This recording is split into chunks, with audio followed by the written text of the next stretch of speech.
کسی میں نہیں. ناموس رسالت کی بات آئی، پیر سوئے رہے. کون تھے سڑکوں پہ؟ پیر تھے کہ مولوی تھے کہ نعت خواں تھے؟ قوال تھے جن کو سرمایہ کھا گئے جو سارا ہمارا، یہ لوگ تھے. تحریک ختم نبوت میں ڈنڈے کس نے کھائے؟ علماء نے. غازی ممتاز حسین قادری کی تحریک چلی تو سڑکوں پہ کون نکلا؟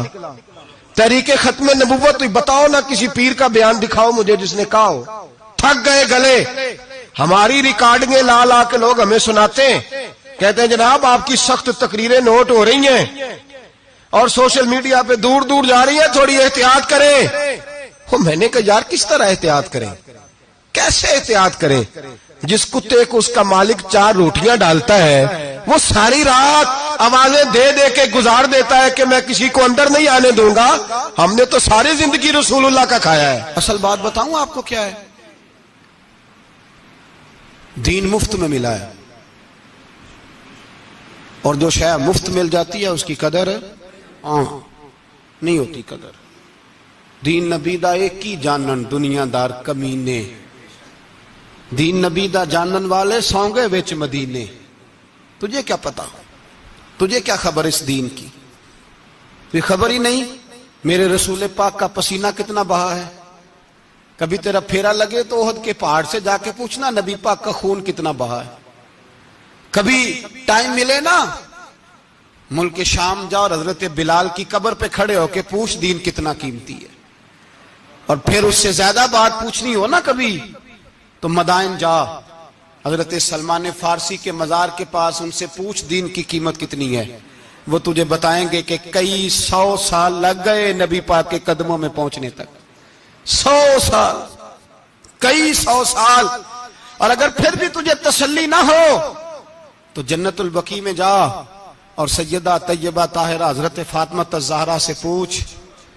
ان سے پوچھ بی بی اس دین کی قدر کیا ہے. وہ تجھے بتائیں گی کہ جب دین کے چہرے پہ سرخ رنگ بھرنا تھا تو میں نے حسین کا خون دے کے بھرا ہے. وہ تجھے بتائیں گی کہ اس دین کو جب پینٹ کرنا تھا تو میں نے جناب علی اصغر کے بازوؤں کے ساتھ مصوری کی ہے. اس کو آسان سمجھ رکھا ہے لوگوں نے، آسان سمجھ رکھا ہے. کہا تم کٹ گئے. اور آج اٹھنے والا صوفی اور درویش کہتا ہے سارے ایک ہی ہیں، سارے اسی کو مانتے ہیں. جس سیاستدان کا دل کرتا ہے وہ جا کے مندروں میں پوجا کر آتا ہے، جس کا دل کرتا ہے وہ جا کے ہندوؤں کی ہولی اور دیوالی میں شریک ہو جاتا ہے. سب ایک ہی ہیں. اگر ایک ہی تھے تو حسین کا علی اصغر کیوں شہید ہوا؟ اگر سب ایک ہی تھے تو جناب علی اکبر کیوں شہید ہوئے؟ سارے ایک ہی تھے تو پھر ٹھیک ہے مست رہنا چاہیے تھا. یہ مذاق ہے اتنی قربانیاں؟ شرم ہی نہیں آتی بات کرتے ہوئے؟ جاگو اور اپنے دین کو سمجھو. میرے رسول پاک علیہ الصلوۃ والسلام نے جو دین دیا اس میں تسلب ہے. تسلب، کفر سے بیزاری. کتنی بیزاری؟ حضرت ام حبیبہ رضی اللہ تعالیٰ عنہ ام المومنین ہے. یہ ہماری اماں ہیں.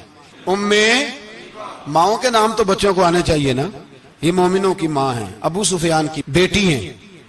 حضرت ابو سفیان رضی اللہ تعالیٰ عنہ کی بیٹی نبی پاک کی زوجہ ہیں. جناب امیر معاویہ رضی اللہ تعالیٰ عنہ کی سگی بہن حضور کی زوجہ تھی. بہت بڑے امیر باپ کی بیٹی تھی. مدینے جب آئیں تو نبی پاک کے گھر میں غربت دیکھی، آزمائش دیکھی، کئی دنوں کے فقر اختیاری کے جلوے دیکھے. ابو سفیان ایک مذاکرات کے سلسلے میں مدینے آئے اور کہتے ہیں میں نے سوچا سیدھا اپنی بیٹی کے گھر جاتا ہوں. تو کہتے ہیں میں حضرت ام حبیبہ کے صحن میں داخل ہوا تو چارپائی پہ بستر بچھا ہوا تھا اور ام حبیبہ ایک سائیڈ پہ بیٹھ کر تو سوئی دھاگے کے ساتھ کوئی کام کر رہی تھی. ابو سفیان کہتے ہیں میری بیٹی کی نظر پڑی تو ام حبیبہ جلدی سے اٹھی. اٹھ کے بستر جو چارپائی پہ بچھا ہوا تھا وہ بستر اٹھایا، لپیٹا، اندر لے گئی. بعد میں باہر آئیں تو میں نے بیٹی کے سر پہ ہاتھ رکھا. میں نے کہا بیٹی میں سمجھ گیا ہوں، بستر پہ میری نظر پڑی ہے، لگتا ہے کئی سال پرانا ہے، پیوند بھی لگے ہوئے ہیں، تو اس لیے اندر رکھا ہی ہے کہ پرانے بستر پہ باپ کو بٹھاؤں گی، اس لیے رکھا ہی ہے. تو بیٹی امیر گھر سے آئے تو غریب گھر میں اس کی شکایتیں ختم نہیں ہوتی، پر دین کے ساتھ تسلب ام المومنین کا، پختگی اور کفر سے بیزاری.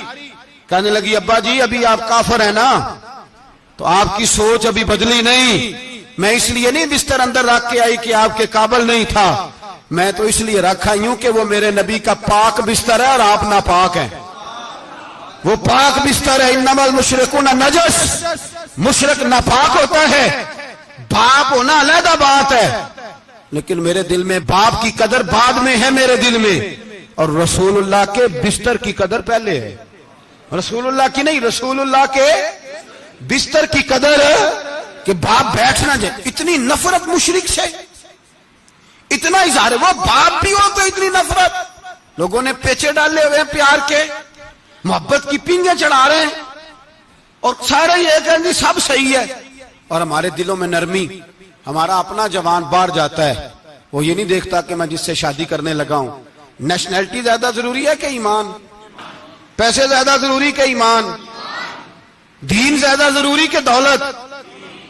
عجیب تماشا ہے، بیچتے پھرتے ہیں، فار سیل کر دیا مذہب کو، تسلط بھی نہیں، کوئی خیال ہی نہیں، توجہ ہی نہیں ہماری۔ میرے رسول پاک علیہ السلام کے صحابہ یوں چٹان تھے دین کے معاملے میں، اپنا پیارا بھی سامنے آتا تھا تو کافر سمجھ کے قتل کر دیتے، اس لیے کہ وہ سمجھتے تھے قوم مذہب سے ہے، مذہب جو نہیں تم بھی نہیں، اگر دین نہیں رہے گا تو کوئی شے باقی نہیں رہے۔ یاد رکھنا، اگر دین نہیں رہے گا، میرے حبیب پاک علیہ السلام کے غلاموں کا یہ حال تھا۔ احد کے اندر افواہ پھیل گئی کہ حضور شہید ہو گئے۔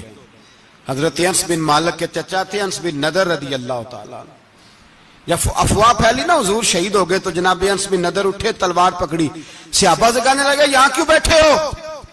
کہا حضور شہید ہو گئے تو ہم کیا کریں؟ فرمایا حضور شہید ہو گئے تو ہم زندہ رہ کے کیا کریں گے؟ یہاں کیوں بیٹھے ہو؟ ہمارا جینا بھی مصطفیٰ کے لیے، مرنا بھی مصطفیٰ کے لیے۔